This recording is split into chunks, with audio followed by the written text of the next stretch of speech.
I think that it's really important that we get that facility opened, not just for our residents, but for the guests too. I mean, that's one free location for Whistler's families to go and enjoy. And it's also a great rainy day activity for people who are guests here in Whistler on a Sunday. We built that library at great expense. It is the most beautiful building that we have in town, and it's just a shame to have it closed on Sunday. Now, the reason it closed, and I'm also a library trustee, so I was the one who made the decision that we had to close it.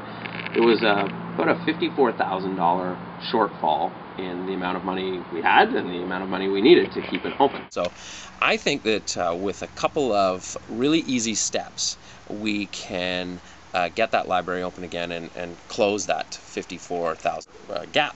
So one of them is things that the library board has already done, which is increase fees and increase the user rate for using the computers and whatnot. So that went from $1 to $2, and they call that price elasticity. So if you're using the computer for an hour and it costs you $1 or $2, it's not really that big a deal to you, but it's an enormous amount when lots of people are using it so that the library can benefit from it.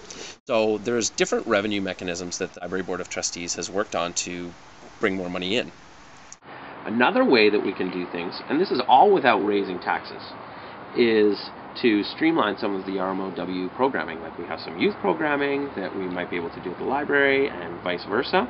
And I think if we streamline those things, then we will be able to save some money that way.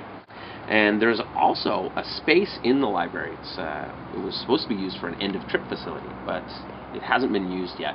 So what I would do is rezone that property if there was somebody who wanted to take on that property and lease it. And then the library could get some money from leasing that bit of real estate that is not being used now. No one's using it, and there's no plan to use it.